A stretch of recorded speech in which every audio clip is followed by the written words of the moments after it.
I left Master Thomas's house and went to live with Mr. Covey on the 1st of January, 1833. I was now, for the first time in my life, a field hand.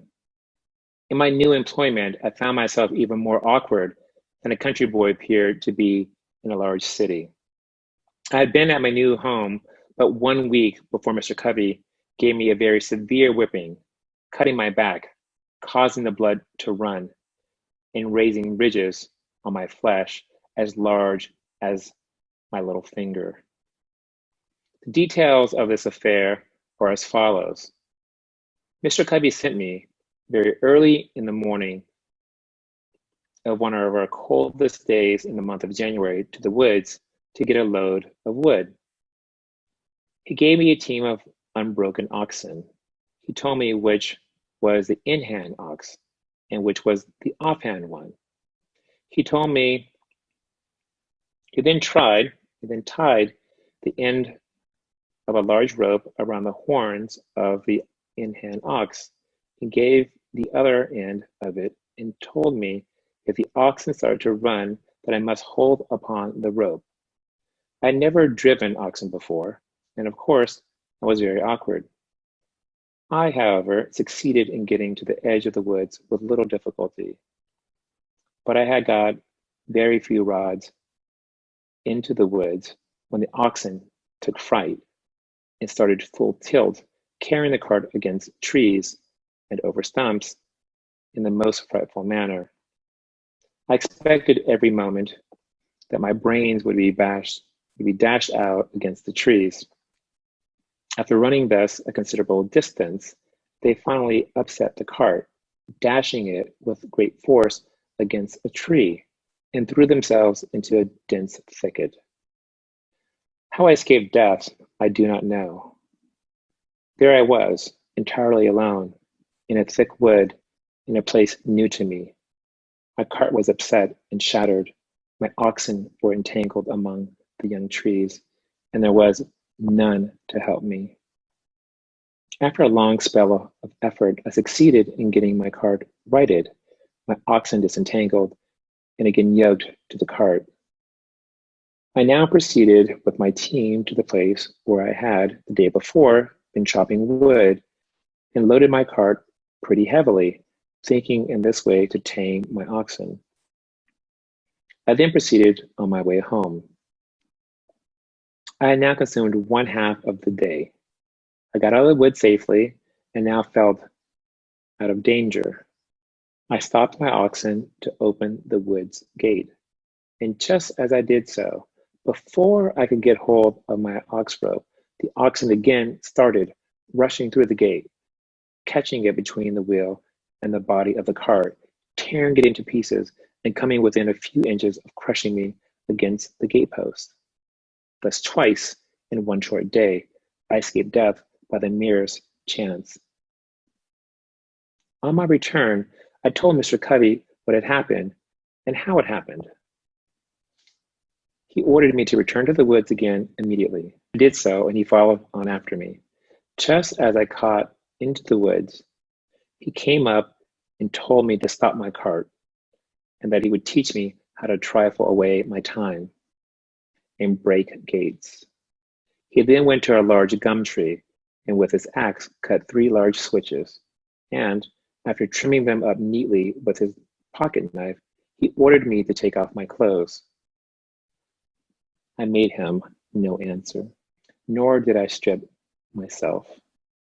Upon this, he rushed at me with the fierceness of a tiger, tore off my clothes, and lashed me till he had worn out his switches, cutting me so savagely as to leave the marks visible for a long time after. This whipping was the first of a number just like it, and for similar offenses. I lived with Mr. Covey 1 year. During the first 6 months of that year, scarce a week passed without his whipping me. I was seldom free from a sore back. My awkwardness was almost always his excuse for whipping me. We were worked fully up to the point of endurance.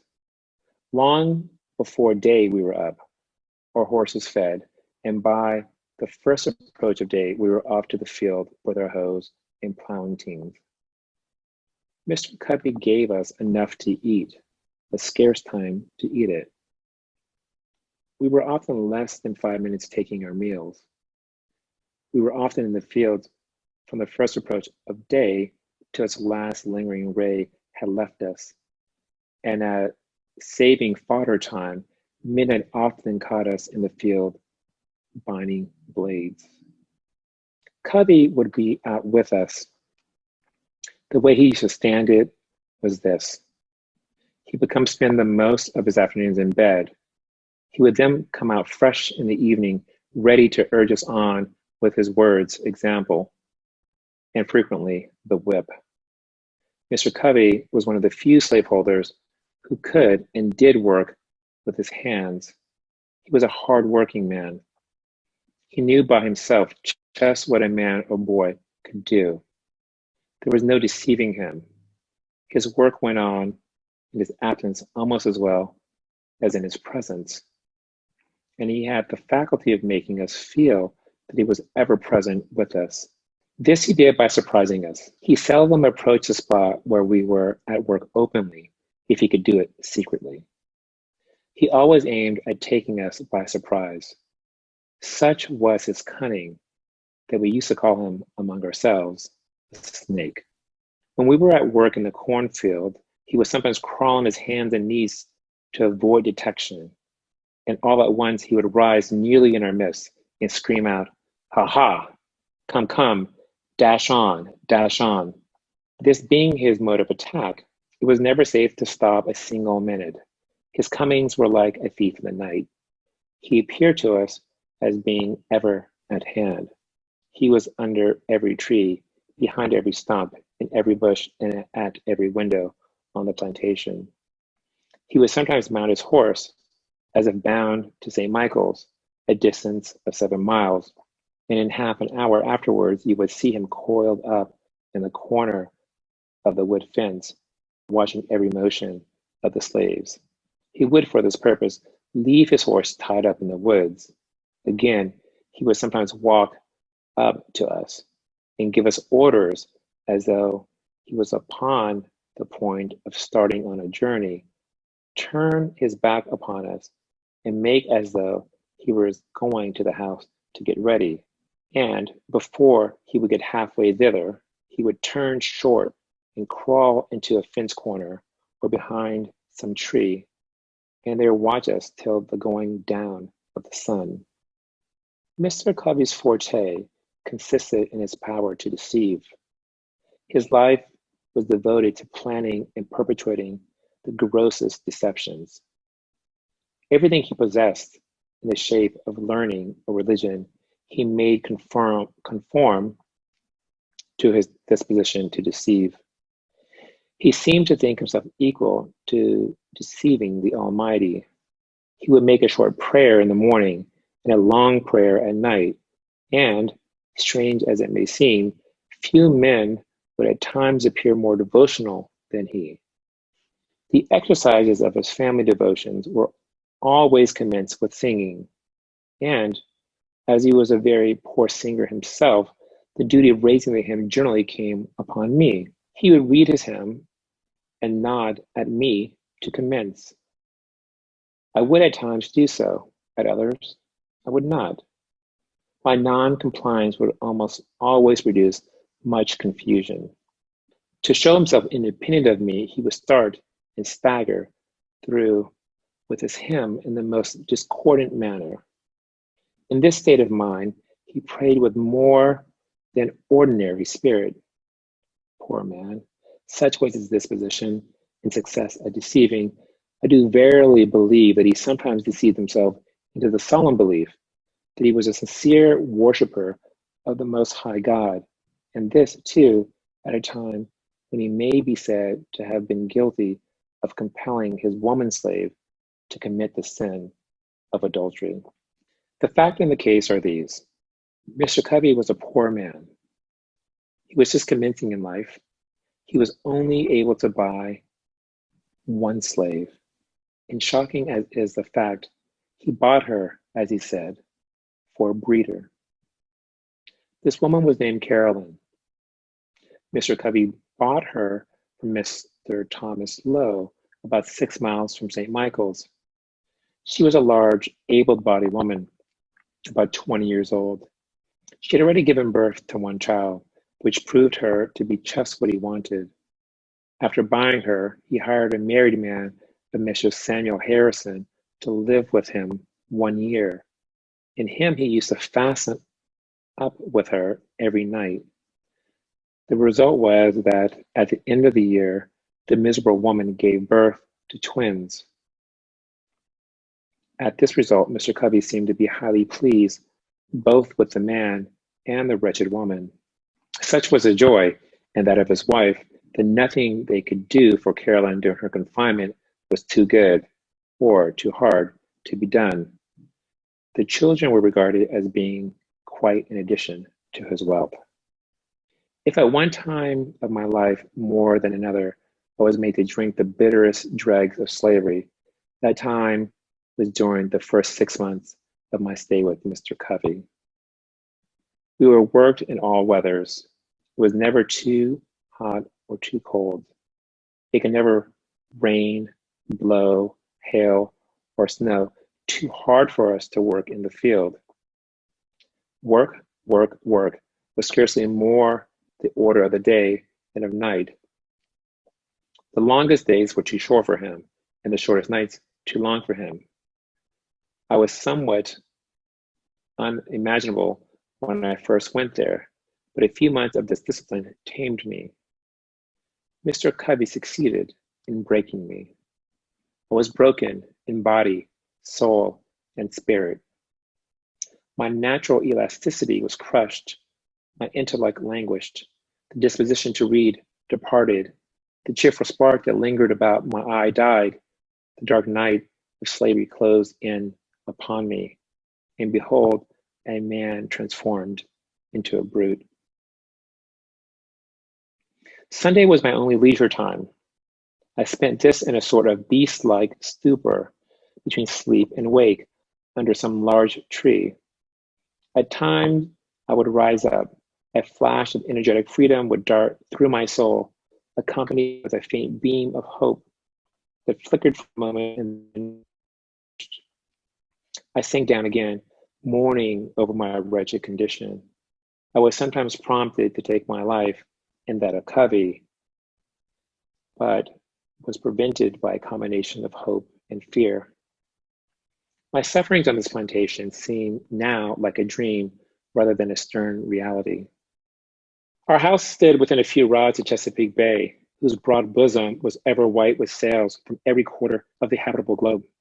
Those beautiful vessels, robed in purest white, so delightful to the eye of freemen, were to me so many shrouded ghosts to terrify and torment me with thoughts of my wretched condition. I have often, in the deep stillness of a summer Sabbath, stood all alone upon the lofty banks of that noble bay, and traced, with saddened heart and tearful eye, the countless number of sailing off to the mighty ocean. The sight of these always affected me powerfully. My thoughts would compel utterance, and there, with no audience but the Almighty, I would pour out my soul's complaint in my rude way with an apostrophe to the moving multitudes of ships. You are loose from your moorings and are free. I am fast in my chains and am a slave. You move merrily before the gentle gale, and I sadly before the bloody whip. You are freedom's swift-winged angels that fly around the world. I am confined in bands of iron. Oh, that I were free. Oh, that I were on one of your gallant decks and under your protecting wing. Alas, betwixt me and you, the turbid waters roil. Go on, go on. Oh, that I could also go. Could I but swim, if I could fly. Oh, why was I born a man of whom to make a brute? The glad ship is gone, she hides in the dim distance. I am left in the hottest hell of unending slavery. Oh God, save me. God, deliver me. Let me be free. Is there any God? Why am I a slave? I will run away. I will not stand it. Get caught or get clear. I'll try it. I had as well die with ague as the fever. I have only one life to lose. I had as well be killed running as die standing. Only think of it, 100 miles straight north, and I am free. Try it. Yes, God helping me, I will. It cannot be that I shall live and die a slave. I will take to the water. This very bay shall yet bear me into freedom. The steamboat steered in a northeast course for North Point. I will do the same. And when I get to the head of the bay, I will turn my canoe adrift and walk straight through Delaware into Pennsylvania. When I get there, I shall not be required to have a pass. I can travel without being disturbed. Let but the first opportunity offer, and come what will, I am off. Meanwhile, I will try to bear up under the yoke. I am not the only slave in the world. Why should I fret? I can bear as much as any of them. Besides, I am but a boy, and all boys are bound to someone. It may be that my misery in slavery will only increase my happiness when I get free. There is a better day coming. Thus I used to think, and thus I used to speak to myself, goaded almost to madness at one moment, and at the next reconciling myself. I've already intimated that my condition was much worse during the first 6 months of my stay at Mr. Covey's than in the last 6. The circumstances leading to the change in Mr. Covey's course toward me form an epoch in my humble history. You have seen how a man was made a slave. You shall see how a slave was made a man. On one of the hottest days of the month of August, 1833, Bill Smith, William Hughes, a slave named Eli, and myself were engaged in fanning wheat. Hughes was clearing the fan wheat from before the fan. Eli was turning, Smith was feeding, and I was carrying wheat to the fan. The work was simple, requiring strength rather than intellect. Yet, to one entirely unused to such work, it came very hard. About 3 o'clock of that day, I broke down. My strength failed me. I was seized with a violent aching of the head, attended with extreme dizziness. I trembled in every limb. Finding what was coming, I nerved myself up, feeling it would never do to stop work. I stood as long as I could stagger to the hopper with grain. When I could stand no longer, I fell and felt as if held down by an immense weight. The fan, of course, stopped. Everyone had his own work to do, and no one could do the work of the other and have his own go at the same time. Mr. Covey was at the house about 100 yards from the treading yard where we were fanning. On hearing the fan stopped, he left immediately and came to the spot where we were. He hastily inquired what the matter was. Bill answered that I was sick and there was no one to bring wheat to the fan. I had by this time crawled away under the side of the post and rail fence by which the yard was enclosed, hoping to find relief by getting out of the sun. He then asked where I was. He was told by one of the hands. He came to the spot and, after looking at me a while, asked me what was the matter.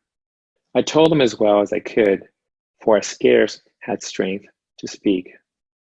He then gave me a savage kick on the side and told me to get up.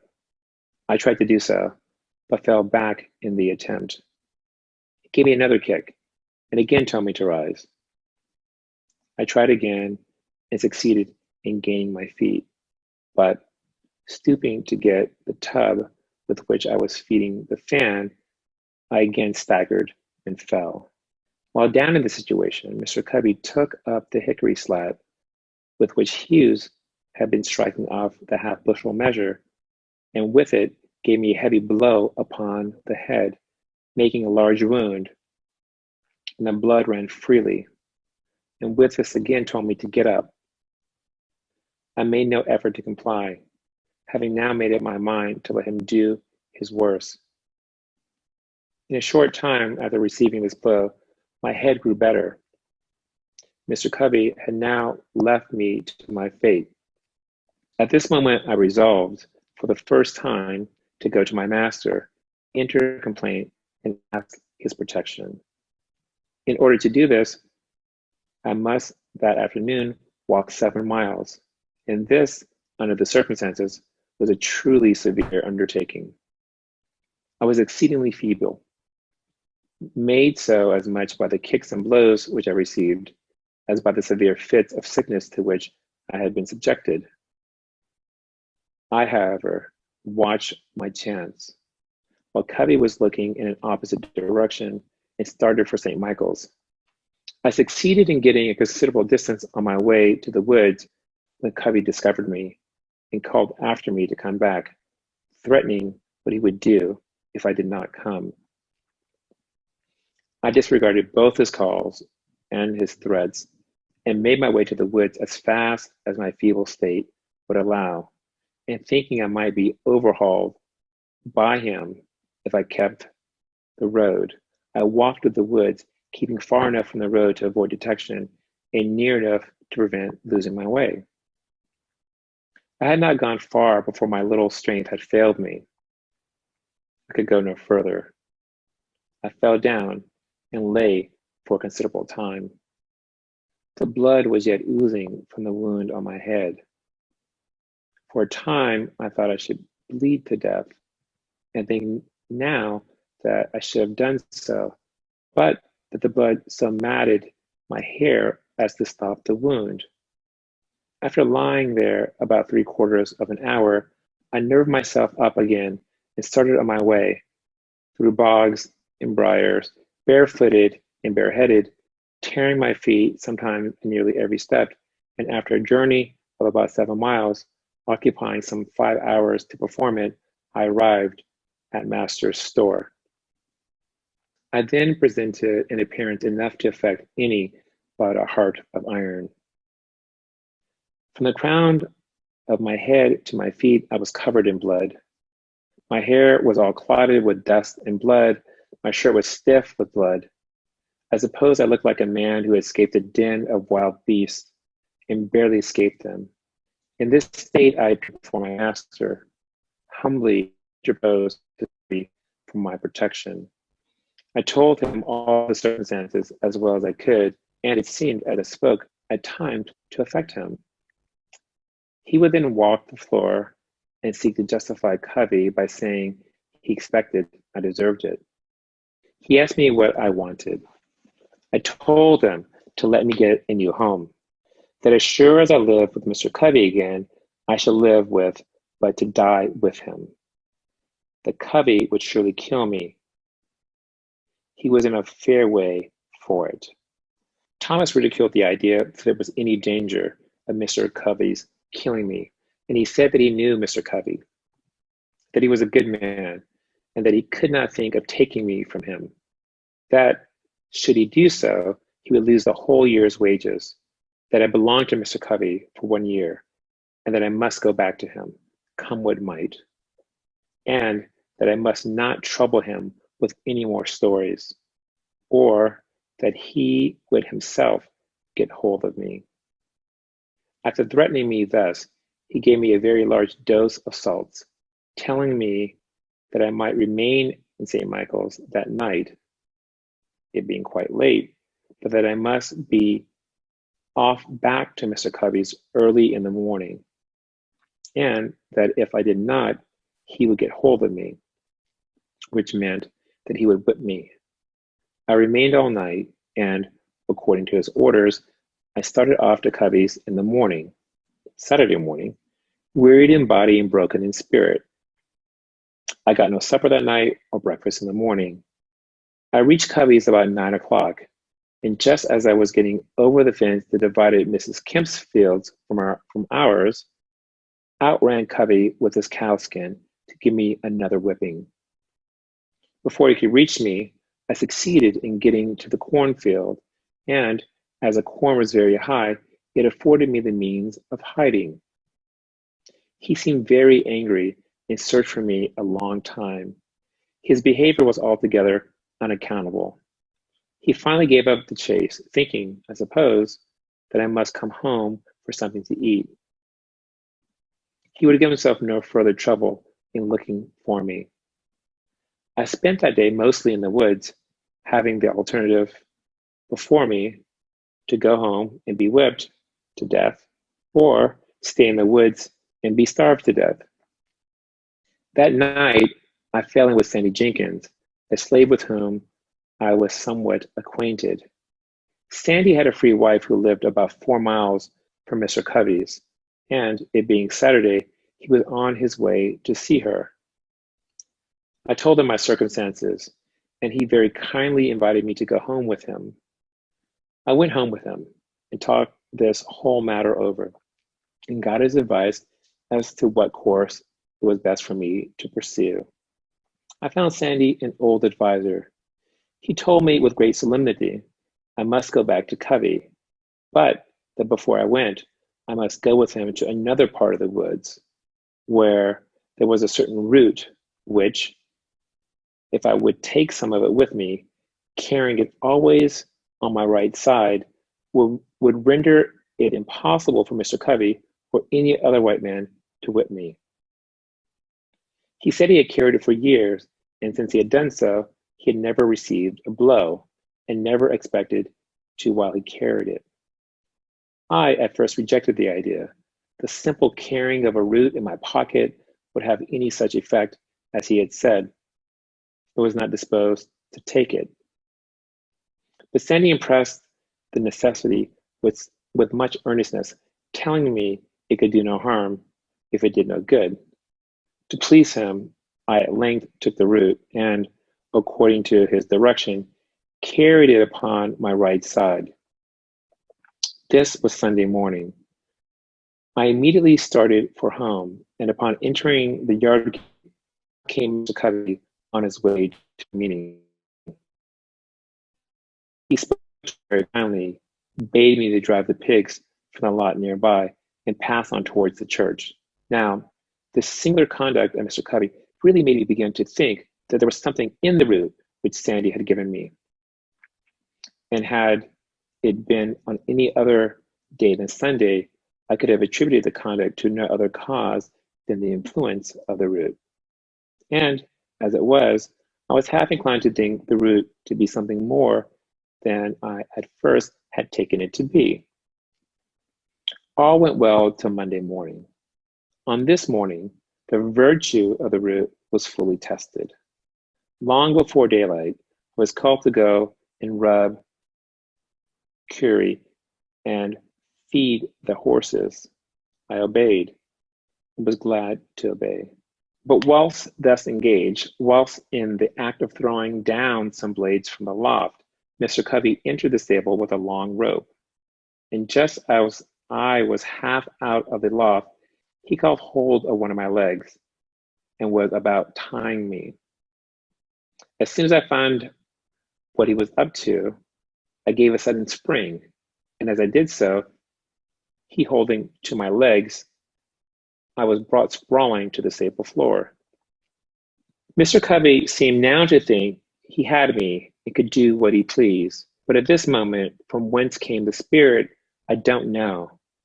I resolved to fight, and suiting my action to the resolution, I seized Covey hard by the throat, and as I did so, I rose. He held on to me, and I to him. My resistance was so entirely unexpected that Covey seemed taken all aback. He trembled like a leaf. This gave me assurance, and I held him uneasy, causing the blood to run where I touched him. with the ends of my fingers. Mr. Covey soon called out to Hughes for help. Hughes came in, and while Covey held me, attempted to tie my right hand. While he was in the act of doing so, I watched my chance and gave him a heavy kick close under the ribs. This kick fairly sickened Hughes, so that he left me in the hands of Mr. Covey. This kick had the effect of not only weakening Hughes, but also Covey. When he saw Hughes bending over with pains, his courage quailed. He asked me if I meant to persist in my resistance. I told him I did, come what might. That he had used me like a brute for 6 months, and that I was determined to be used so no longer. With that, he strove to drag me to a stick that was lying just out of the stable door. He meant to knock me down, but just as he was leaning over to get the stick, I seized him with both hands by his collar and brought him by a sudden snatch to the ground. By this time, Bill came. Covey called upon him for assistance. Bill wanted to know what he could do. Covey said, "Take hold of him, take hold of him." Bill said his master hired him out to work and not to help whip me, so he left Covey and myself to fight our own battle out. We were at it for nearly 2 hours. Covey at length let me go, puffing and blowing at a great rate, saying that if I had not resisted, he would not have whipped me half as much. The truth was that he had not whipped me at all. I considered him as getting entirely the worst end of the bargain, for he had drawn no blood from me, but I had from him. The whole 6 months afterwards that I spent with Mr. Covey, he never laid the weight of his finger upon me in anger. He would occasionally say he didn't want to get hold of me again. No, thought I, you need not, for you will come off worse than you did before. This battle with Mr. Covey was a turning point in my career as a slave. It rekindled a few expiring embers of freedom and revived within me a sense of my own manhood, imparted self-confidence, and inspired me again with a determination to be free.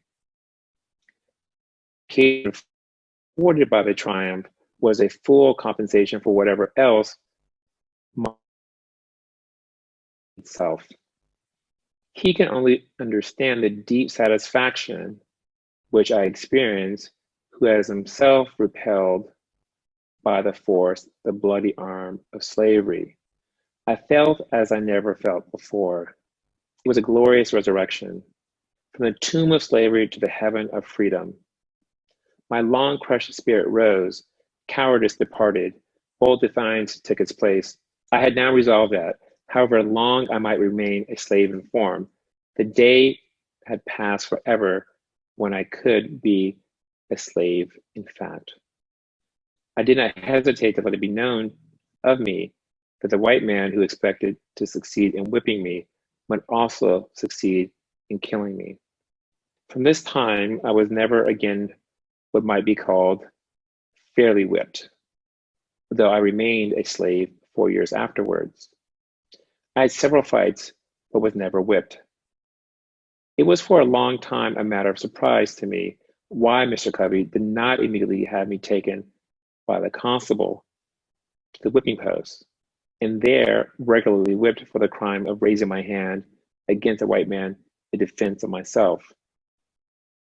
And the only explanation I can now think of does not entirely satisfy me, but such as it is, I will give it. Mr. Covey enjoyed the most unbounded reputation for being a first-rate overseer and Negro breaker. It was of considerable importance to him. That reputation was at stake, and had he sent me, a boy about 16 years old, to the public whipping post, his reputation would have also been lost. So, to save his reputation, he suffered me to go unpunished. My term of actual service to Mr. Edward Covey ended on Christmas Day, 1833. The days between Christmas and New Year's Day are allowed as holidays, and accordingly, we were not required to perform any labor more than to feed and take care of the stock. This time we regarded as our own by the graces of our master, and we therefore use or abused it nearly as we please. Those of us who had families at a distance were generally allowed to spend the whole 6 days in their society. This time, however, was spent in various ways. The staid, sober-thinking, and industrious ones of our number would employ themselves in making corn brooms, mats, horse collars, and baskets. And another class of us would spend the time in hunting possums, hares, and coons. But by far the larger part engaged in such sports and merriments as playing ball, wrestling, running foot races, fiddling, dancing, and drinking whiskey. And this latter mode of spending the time was by far the most agreeable to the feelings of our masters. A slave who would work during the holidays was considered by our masters scarcely deserving them. He is regarded as one who rejected the favor of his master. It was deemed a disgrace not to get drunk at Christmas, and he was regarded as lazy indeed, who had not provided himself with the necessary means during the year to get whiskey enough to last him through Christmas. From what I know of the effect of these holidays upon the slave, I believe them to be among the most effective means in the hands of the slaveholder in keeping down the spirit of insurrection. Were the slaveholders at once to abandon this practice, I have not the slightest doubt it would lead to an immediate insurrection among the slaves.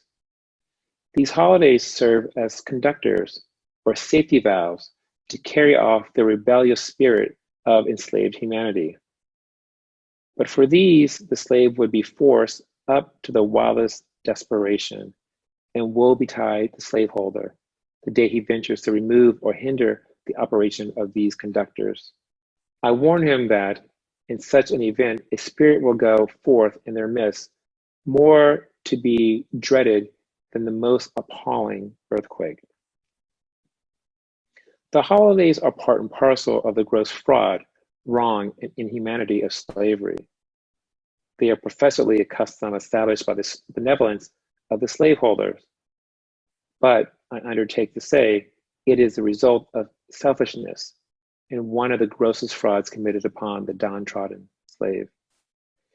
They did not give the slaves this time because they would not like to have their work during its continuance, but because they know it would be unsafe to deprive them of it. This will be seen by the fact that the slaveholders like to have their slaves spend those days just in such a manner as to make them as glad of their ending as of their beginning. Their object seems to be to discuss their slaves with freedom by plunging them into the lowest depths of dissipation. For instance, the slaveholders not only like to see the slave drink of his own accord, but will adopt various plans to make him drunk. One plan is to make bets on their slaves as to who can drink the most whiskey without getting drunk. And in this way, they succeed in getting whole multitudes to drink to excess. Thus, when the slave asks for virtuous freedom, the cunning slaveholder, knowing his ignorance, cheats him with a dose of vicious dissipation, artfully labeled with the name of liberty. The most of us used to drink it down, and the result was just what might be supposed. Many of us were led to think that there was little to choose between liberty and slavery. We felt, and very properly too, that we had almost as well be slaves to man as to rum. So, when the holidays ended, we staggered up from the filth of our wallowing, took a long breath, and marched to the field, feeling, upon the whole, rather glad to go from what our master had deceived us into belief was a freedom, back to the arms of slavery. I have said that this mode of treatment is part of the whole system of fraud and inhumanity of slavery. It is so. The mode here adopted to discuss the slave with freedom by allowing him to see only the abuse of it is carried out in other things. For instance, a slave loves molasses. He steals some. His master, in many cases, goes off to town and buys a large quantity.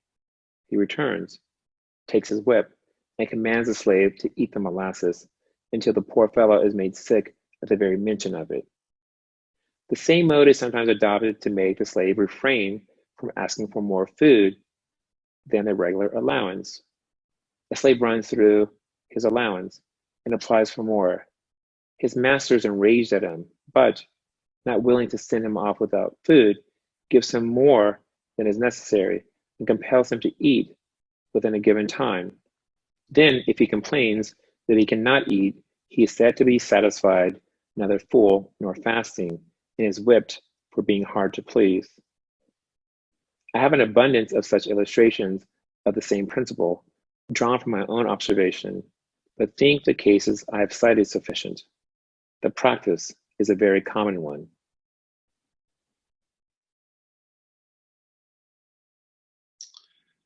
On the 1st of January, 1834, I left Mr. Covey and went to live with Mr. William Freeland, who lived about 3 miles from St. Michael's. I soon found Mr. Freeland a very different man from Mr. Covey. Though not rich, he was what you would call an educated Southern gentleman. Mr. Covey, as I have shown, was well-trained Negro breaker and slave driver. The former slaveholder, though he was, seemed to possess some regard for honor, some reverence for justice, and some respect for humanity. The latter seemed totally insensible to all such sentiments. Mr. Freeland had many of the faults peculiar to slaveholders, such as being passionate and fretful. But I must do him justice to say that he was exceedingly free from those degrading vices to which Mr. Covey was constantly addicted. The one was open and frank, and he was always knew where to find him. The other was a most artful deceiver, and could be understood only by such as were skillful enough to detect his cunning devised frauds. Another advantage I gained in my new master was he made no pretension or profession of religion. And this, in my opinion, was truly a great advantage. I assert most unhesitantly that the religion of the South is a mere covering for the most horrid crimes, a justifier of the most appalling barbarity, a sanctifier of the hateful frauds, and the dark shelter under which the darkest, foulest, grossest, and most infernal deeds of slaveholders find the strongest protection. Were I to be reduced to the chains of slavery, next to the enslavement, I should regard being the slave of a religious master the greatest calamity to ever befall me. For of all slaveholders to whom I have ever met, religious slaveholders are the worst. I have ever found them to be the meanest and the baddest, the most cruel and cowardly of all others. It was my unhappy lot not only to belong to a religious slaveholder, but to live in a community of such religionists. Very near Mr. Freeland lived with Reverend Daniel Wheaton, and in the same neighborhood lived Reverend Whitby Hopkins. These were members and ministers in the Reformed Methodist Church Mr. Wheaton owned, among others, a woman slave whose name I have forgotten. This woman's back for weeks was kept literally raw, made so by the lash of his merciless religious wretch. He used to hire hands. His maxim was, behave well or behave ill.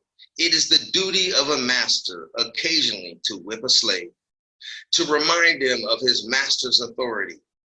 Such was his theory, and such was his practice. Mr. Hopkins was even worse than Mr. Wheaton. His chief boast was his ability to manage slaves. The peculiar feature of his government was that of whipping slaves in advance of deserving it. He always managed to have one or more of his slaves to whip every Monday morning. He did this to alarm their fears and strike terror into those who escaped. His plan was to whip for those smallest offenses, to prevent the commission of larger ones. Mr. Hopkins could always find some excuse for whipping a slave.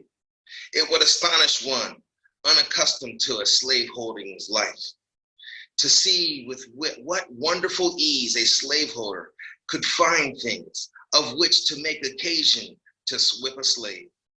A mere look, word, or motion, a mistake, accident, or what a want of power are all matters of which a slave may be whipped at any time. Does a slave look dissatisfied? It is said he has the devil in him, and it must be whipped out. Does he speak loudly when spoken to by his master? Then he is getting high-minded and should be taken down a buttonhole. Does he forget to pull off his hat at the approach of a white person? Then he is wanting in reverence and should be whipped for it. Does he venture to vindicate his conduct when censured for it?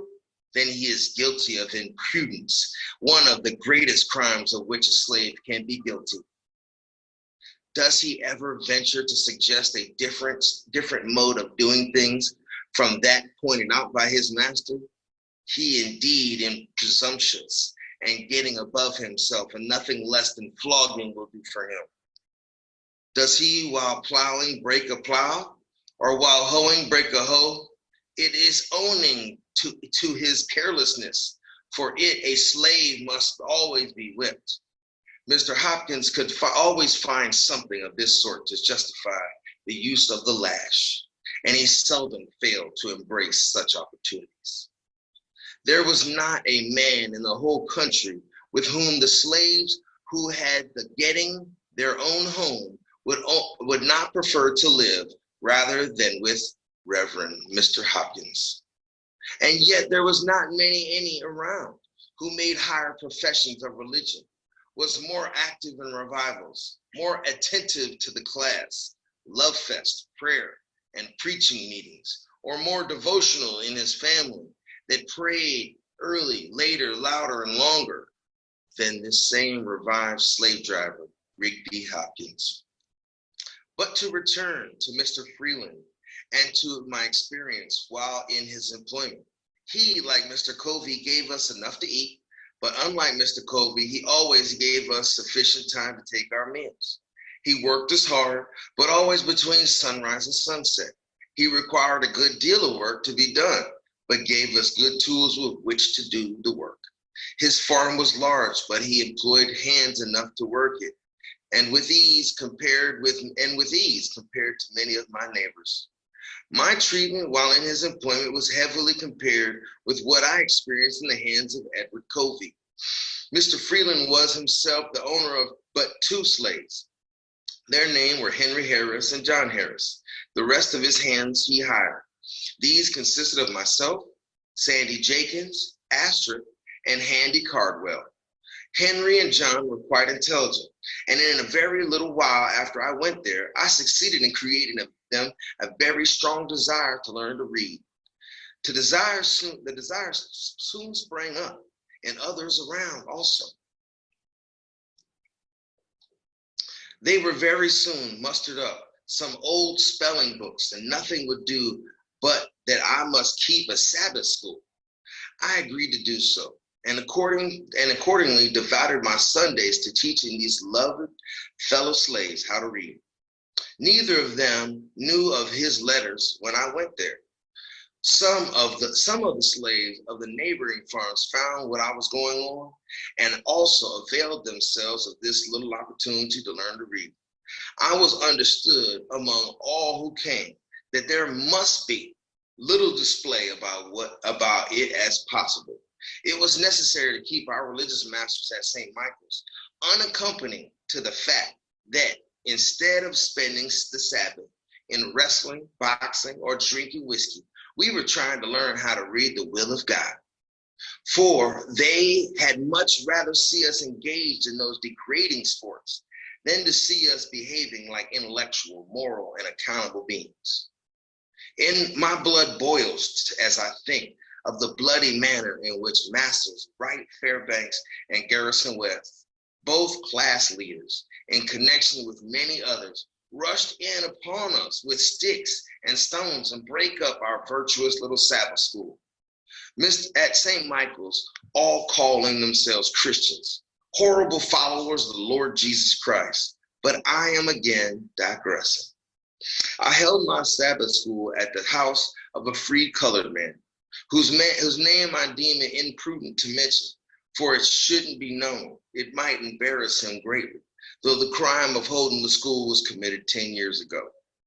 I had at once time over 40 scholars, and those in the right sort, ardently desiring to learn. They were of all ages, but mostly men and women. I look back at those Sundays with an almost pleasure not to be expressed. They were great days to my soul. The work of instructing my dear fellow slaves was the sweetest engagement with which I have ever been blessed. We loved each other, and to leave them at the close of Sabbath was a severe cross indeed. When I think that when these precious souls are today shut up in a prison of slavery, my feelings overcome me, and I am almost ready to ask, does a righteous God govern the universe? And for what does he hold the thunders in his right hand, if not to smite the oppressor and deliver the spoiled out of the hand of the spoiler? These dear souls came not to the Sabbath school because it was popular to do so, nor did I teach them because I was reputable to be thus engaged. Every moment they spent at that school, they were liable to be taken up and given 39 lashes. They came there because they wished to learn. Their minds had been starved by the cruel masters. They had been shut up in mental darkness. I taught them because it was the delight of my soul to be doing something that looked like bettering the condition of my race.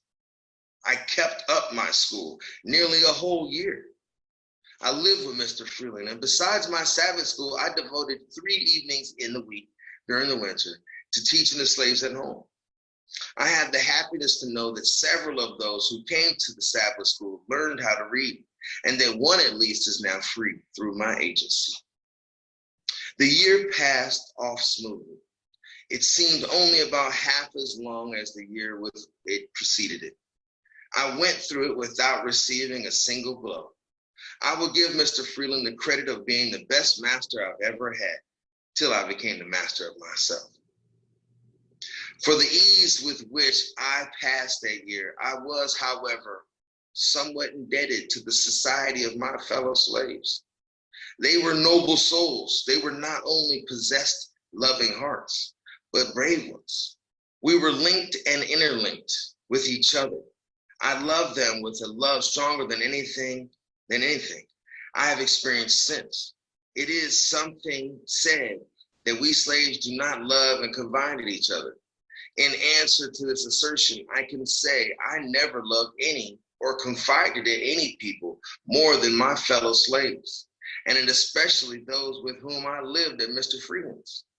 I believe we would have died for each other. We never undertook to do anything of any importance without mutual consultation.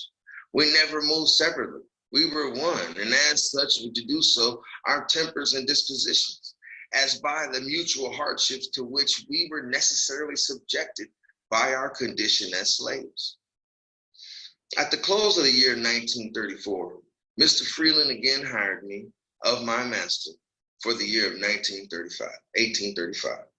But by this time, I began to want to live upon free land as well with Freeland. And I was no longer content, therefore, to live with him or any other slaveholder.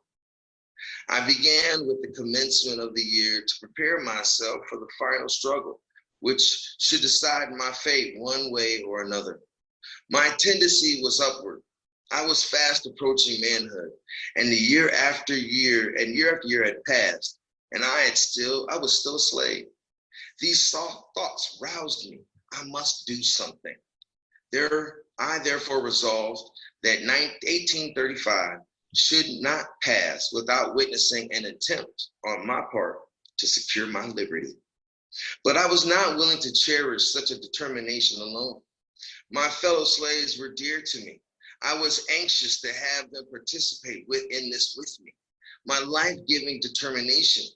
I therefore, though with great prudence, commenced early to ascertain their views and feelings in regards to their condition, and to imbue their minds with the thoughts of freedom. I bent myself to devising ways and means for our escape, and meanwhile strove on all fitting occasions to impress them with the gross fraud and inhumanity of slavery. I went first to Henry, next to John, then to the others. I found in them all warm hearts and noble spirits. They were ready to hear and ready to act when a feasible plan should be proposed. This was what I wanted. I talked to them of our want for manhood. If we submitted to our enslavement without at least one noble effort to be free.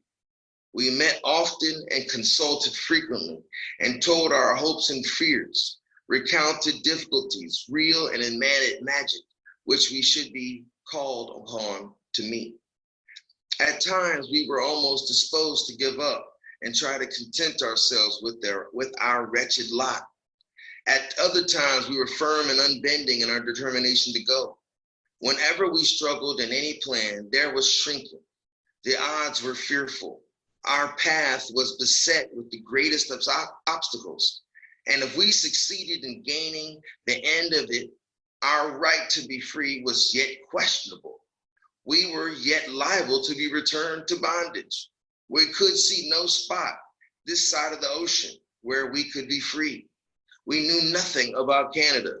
Our knowledge of the North did not extend farther than New York, and to go there and to be forever harassed with the frightful liability of being returned to slavery, with the certainty of being treated tenfold worse than before. The thought was truly a horrible one, and one in which was not easy to overcome. The case sometimes stood thus. At every gate through which we were to pass, we saw a watchman, and at every ferry a guard, on every bridge a sentinel, and in every wood a patrol. We were hemmed up upon every side. Here were the difficulties, real or imagined, the good to be sought and the evil to be shunned. On the one hand, there stood slavery, a stern reality glaring frightfully upon us, its robes already crimsoned with the blood of millions, and even now feasting itself greedily upon our flesh. On the other hand, the way back to the dim distance, under the flickering light of the North Star, behind some craggy hill or snow-covered mountain, stood a doubtful freedom, half frozen, beckoning us to come and share its hospitality.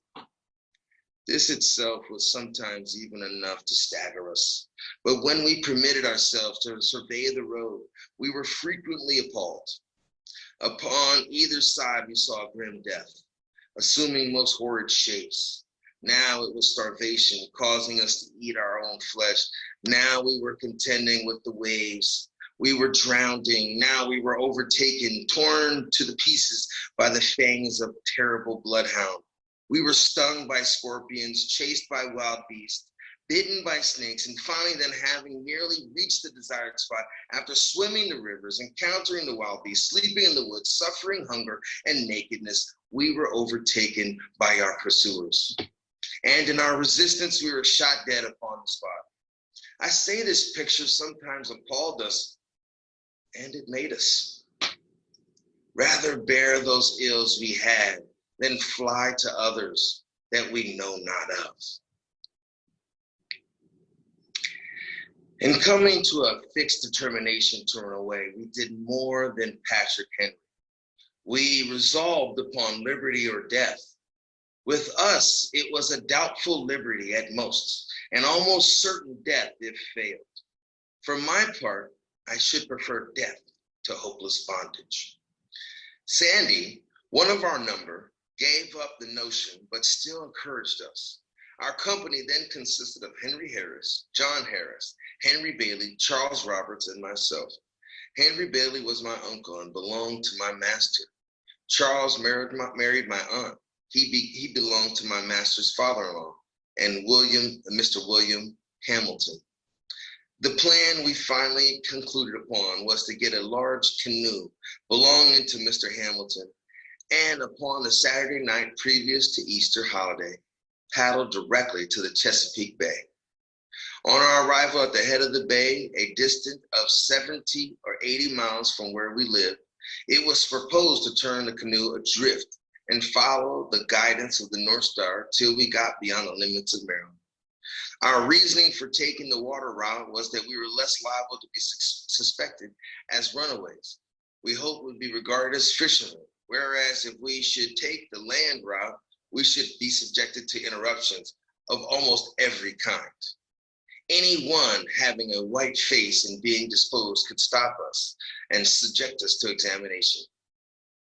The week before our intended start, I wrote several protections, one for each of us, as well as I could remember. They were in the following words to wit: "This is to certify that I, undersigned, have given the bearer, my servant, full liberty to go to Baltimore and spend Easter holiday, written with mine own hands, etc. 1935. William Hamilton, near St. Michael's in Talbot County, Maryland." We were not going to Baltimore, but in going up the bay, we went toward Baltimore, and these protections were only intended to protect us while on the bay. As the time drew near for our departure, our anxiety became more and more intense. It was truly a matter of life and death with us. The strength of our determination was about to be fully tested. At this time, I was very active in explaining every difficulty, removing every doubt, dispelling every fear, and inspiring all with the firmness indispensable to success in our undertaking, assuring them that half was gained the instant we made the move, and had talked long enough. We were now ready to move. If not now, we never should be. And if we did not intend to move now, we had as well fold our arms, sit down, and acknowledge ourselves fit only to be slaves. This none of us were prepared to acknowledge. Every man stood firm, and at our last meeting, we pledged ourselves afresh in the most solemn manner that at the time appointed, we would certainly start up in pursuit of freedom. This was in the middle of the week, at the end of which we would be off. We went, as usual, to our several fields of labor, but with bosoms highly agitated with the thoughts of our truly hazardous undertaking. We tried to conceal our feelings as much as possible, and I think we succeeded very well. After a painful waiting, the Saturday morning, whose night was to witness our departure, came. I hailed it with joy. Bring what sadness it might, Friday night was a sleepless one for me. I probably felt more anxious than the rest, but because I was, by common consent, at the head of the whole affair. The responsibility of success or failure lay heavily upon me.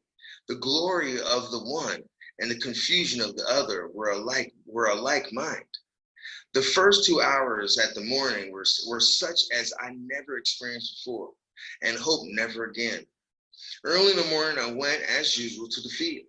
We were spreading manure, and all at once, while thus engaged, I was overwhelmed with the indescribable feeling, in the fullness of which I turned to Sandy, who was nearby, and said, "We are betrayed." "Well," he said, that thought was the moment struck me. We said no more. I was no more certain of anything. The horn was blown as usual, and we went up for the field to the house for breakfast. I went for the form more than for want of anything to eat that morning. Just as I got to the house and looking out at the lane gate, I saw 4 white men with 2 colored men. The white men were on horseback and the colored ones were walking behind as if tied. I watched them a few moments till they got up to our lane gate. Here they halted and they tied the colored men to the gate posts. I was not yet certain as to what the matter was. In a few moments, in rode Mr. Hamilton with a speed betokening great excitement. He came to the door and inquired if Master Williams was in. When he was told he was at the barn, Mr. Hamilton, without dismounting, rode to the barn with extraordinary speed. In a few moments, he said, Mr. Freeland returned to the house. By this time, the 3 constables rode up, and the great haste dismounted, tied their horses, and met Mr. Williams and Mr. Hamilton returning from the barn. And after taking a while, they walked up to the kitchen door. There was no one in the kitchen but myself and John. Henry and Sandy were up at the barn. Mr. Freeland put his head at the door and called me by name, saying there were some gentlemen at the door who wished to see me. I stepped to the door and inquired what they wanted. They had once seized me, and without giving me any satisfaction, tied me, lashing my hands close together. I insisted upon knowing what the matter was. They at length said that they had learned I had been in scrap and that I was to be examined before my master. If there was any information proved false, I should not be hurt. In a few moments, they succeeded in tying John, then turned to Henry, who had by this time returned, and commanded him to cross his hands. I won't, said Henry in a firm tone, and indicating his readiness to meet the consequences of his refusal. Won't you? Said Tom Graham, the constable. No, I won't, said Henry in a still stronger tone. With this, 2 of the constables pulled out their shining pistols and swore by their creator that they would make him cross his hands or kill him. Each cocked their pistols and with fingers on the trigger walked up to Henry, saying at the same time, if he did not cross his hands, they would blow his damned heart out. Shoot me, said Henry. You can't kill me but once. Shoot, and be damned. I won't be tied. This he said in a tone of loud defiance, and at the same time with a motion as quick as lightning, he, with one single stroke, dashed the pistols from the hands of each constable. And he did this, all hands fell upon him, and after beating him some time, they finally overpowered him and got him tied. During the scuffle, I managed, I know not how, to get my pass out, and without being discovered, put it into the fire. We were all tied, and we were to leave for Easton Jail. Betsy Freeland, mother of William Freeland, came to the door with her hands full of biscuits and divided them between Henry and John. She then delivered herself a speech to you following effect. Addressing herself to me, she said, "You devil, you yellow devil, it was you that put it into the heads of Henry and John to run away. But for you, the long-legged mulatto devil, Henry nor John would never have thought of such a thing." I made no reply and was immediately hurried off toward St. Michael's. Just a moment previous to the scuffle with Henry, Mr. Hamilton suggested the propriety of making a search for the protections which he had understood Frederick had written for himself and the rest. But just at that moment, he was about to carry his approach into effect. His aide was in need of helping to tie Henry, and the excitement attending the scuffle caused them either to forget or to deem it unsafe under the circumstances to do the search. So we were not yet convicted of the intention to run away. When we got about halfway to St. Michael's, While the constables having us in charge were looking ahead, Henry inquired of me what he should do with his pass. I told him to eat it with his biscuit and own nothing. We passed the word around, own nothing and own nothing, we said, we all. Our confidence in each other was unshaken. We were resolved to succeed or fail together. After the calamity had befallen us as much before, we were now preparing for anything. We were to be dragged at morning 15 miles behind horses and then placed in Easton jail. Then when we reached St. Michael's, we underwent a sort of examination. We all denied that we were ever intended to run away.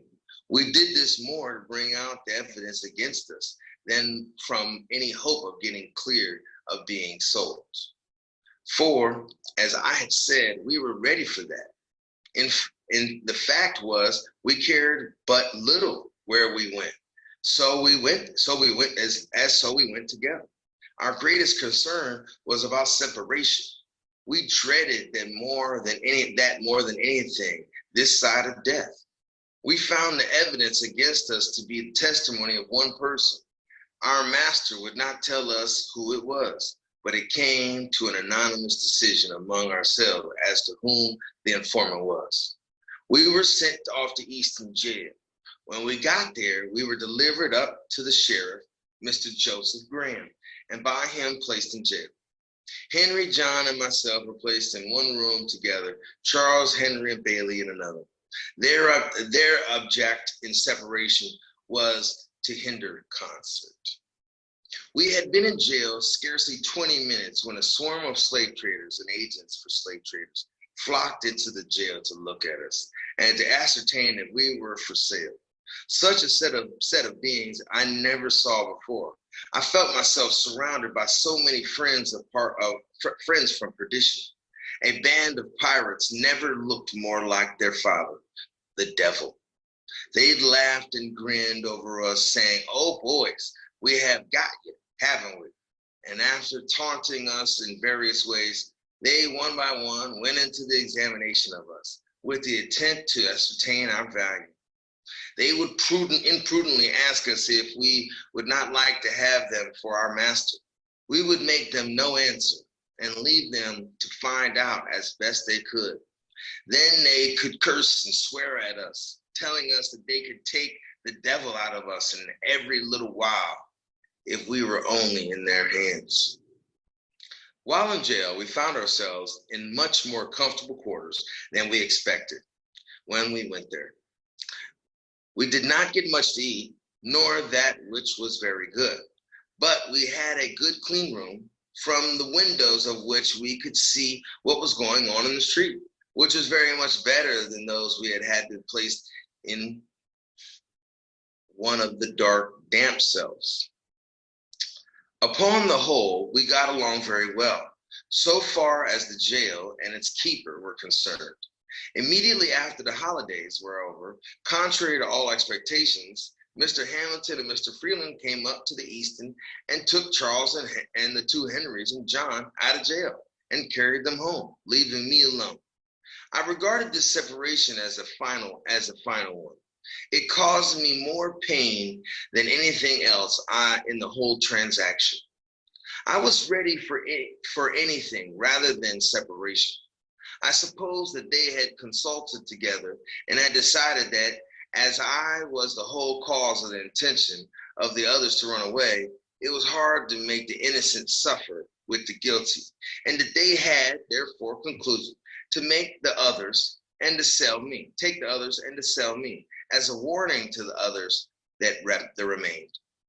It is due to noble Henry to say, he seemed almost as reluctant at leaving the prison as at leaving home to come to the prison.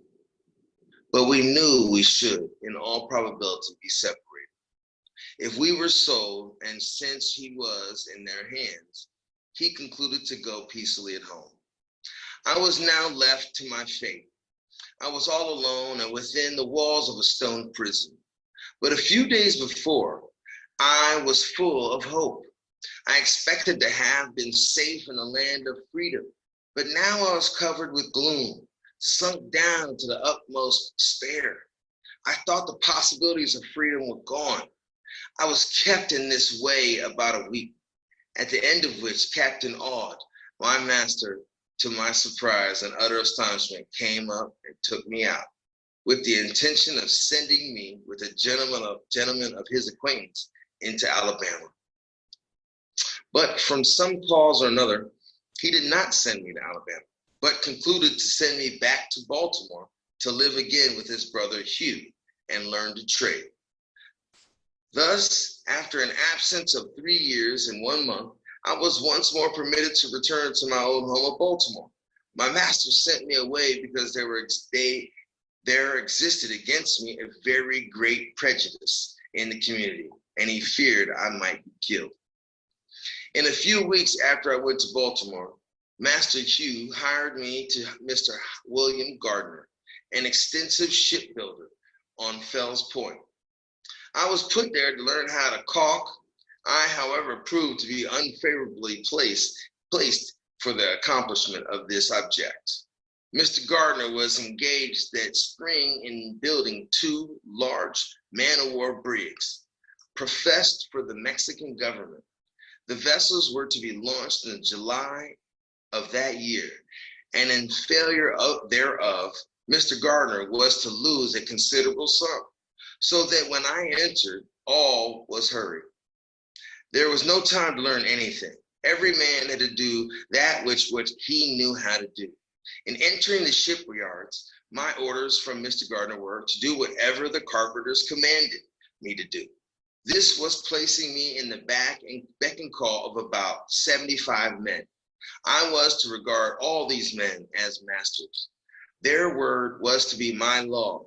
My situation was a most trying one. At times, I needed a dozen pair of hands. I was called a dozen ways in the space of a single minute. 3 or 4 voices would strike my ear at the same moment. It was, Fred, come here and champ this timber. Fred, come here, this timber yonder. Fred, bring the roller here. Fred, go get the fresh can of water. Fred, come here and saw off the end of this timber. Fred, go quick and get this crowbar. Fred, hold the end of this fall. Fred, go to the blacksmith shop and get the new punch. Hurrah, Fred, run and bring me a cold chisel. I say, Fred, bear a hand. Get a fire as quick as a lightning under the steam box. Halloo, nigger, come turn this grindstone. Come, move, and bows these timber forward. I say, darky, blast your eyes. Why don't you heat up some pitch? Halloo, halloo, halloo. 3 voices at the same time. Come here, go there. Hold on, where are you? Damn it, if you move, I'll knock your brains out. This was my school for 8 months, and I might have remained there longer, but for my most horrid fight I had with 4 of the white apprentices, in which my left eye was nearly knocked out, and I was horribly mangled in other respects. The facts in the case were these. Until a very little while after I went there, white and black ship carpenters worked side by side, and no one seemed any important propriety into it. All hands seemed very well satisfied. Many of the black carpenters were freemen. Things seemed to be going very well. All at once, the white carpenters knocked off and said that they would not work with free colored workmen. Their reason for this, as alleged, was that if free colored carpenters were encouraged, they would soon take the trade into their own hands, and poor white men could be thrown out of employment. They therefore felt called upon at once to put a stop to, and taking advantage of Mr. Gardner's necessities, they broke off, swearing they would not work no longer unless he would discharge his black carpenters. Now, though this did not extend to me in form, it did reach me in fact. My fellow apprentices very soon began to feel it was degrading for them to work with me. They began to put on airs and talk about the niggers taking the country, saying we all ought to be killed, and being encouraged by the journeymen They commenced making my condition as hard as they could by hectoring me around and sometimes striking me. I, of course, kept the vow I made after the fight with Mr. Covey and struck back again, regardless of consequence. And while I kept them from combining, I succeeded very well. For I could whip the whole of them, taking them separately. They, however, at length combined and came upon me, armed with sticks and stones and heavy handpikes. One came in front with a half brick. There was one at each side of me and one behind. While I was attending to those in front and the others on the side, the one behind ran up with the handspike and struck me heavily blow upon the head. It stunned me. I fell. And with this, they all ran upon me and fell to beat me with their fists. I let them lay on for a while, gathering strength. In an instant, I gave a sudden surge and rose to my hands and knees. Just as I did, one of their number gave me with his heavy boot a powerful kick to the left eye. My eyeball seemed to have burst. When they saw my eye closed and badly swollen, they left me. With this, I seized a handpike and for the time pursued them.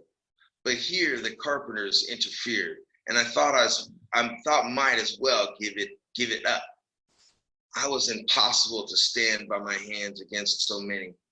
All this took place in the sight of not less than 50 white ship carpenters, and not one interposed a friendly word.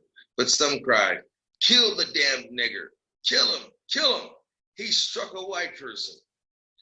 I found my only chance for life was in flight. I succeeded in getting away without an additional blow, and barely so. For to strike a white man is death in by lynch law. And that was the law in Mr. Gardner's shipyard. Nor is there much of any other out of Mr. Gardner's shipyard. I went directly home, told the story of my wrongs to Master Hugh, and I'm happy to say of him, irreligious as he was, his conduct was heavenly, compared with that of his brother Thomas under similar circumstances. He listened intently to my narrative of circumstances leading to the savage outrage and gave my proofs of his strong indignation at it. The heart of my once overkind mistress was again melted into pity. My puffed out eye and blood-covered face moved her to tears. She took a chair by me, washed my blood from my face, and with a mother's tenderness bound up my head, covering the wounded eye with a lean piece of fresh beef. It was almost compensation for my suffering to witness once more a manifestation of kindness from this once affectionate old mistress. Master Hugh was very much enraged. He gave expression to his feeling by pouring out curses upon the heads of those who did the deed. As soon as I got a little the better of my bruises, he took me with him to the Esquire Watson on Bond Street to see what could be done about the matter. Mr. Watson inquired who saw the assault committed. Master Hugh told him it was done in Mr. Gardner's shipyard, amidst where there were a large company of men at work. As to that, he said, the deed was done, and there was no question as to who did it. His answer was he could do nothing in the case unless some white man would come forward and testify. He could issue no warrant on my word. If I had been killed in the presence of thousands of colored people, their testimony combined would have been insufficient to have arrested one of the murderers. Master Hugh, for once, was compelled to say, this state of things was too bad. Of course, it was impossible to get any white man to volunteer his testimony on my behalf and against the white young men. Even those who may have sympathized with me were not prepared to do this. It required a degree of courage unknown to them to do so. For just at that time, the slightest manifestation of humanity toward a colored person was denounced as abolitionism, and the name of subjective bearer to frightful liabilities. The watchwords of the bloody-minded in the religion and those days, damn the abolitionists and damn the niggers. There was nothing done, and probably nothing would have been done if I had been killed. Such was and such remains the state of things in the Christian city of Baltimore. Master Hugh, finding he could get no redress, refused to let me go back again to Mr. Gardner. He kept me himself, and his wife distressed my wound till it was again restored to health. He took me into the shipyard with his foreman in the employment of Walter Price. There I was immediately set to caulking and very soon learned the art of using my mallet and irons. In the course of 1 year from the time I left Mr. Gardner, I was able to command the highest wages given to the most experienced caulkers. I was now of some importance to my master. I was bringing him from $6 to $7 per week. I sometimes brought him $9 per week. My wages were $1.50, and after learning how to caulk, I sought my own employment, made my own contracts, and collected the money which I earned. My pathway became much more smooth than before. My condition was much more comfortable. When I could get no caulking to do, I did nothing. During these leisure times, those old notions about freedom would steal me over again. When Mr. Gardner's employment, I was kept in such a perpetual whirl of excitement. I could think of nothing, scarcely, but my life. And in thinking of my life, I almost forgot about my liberty.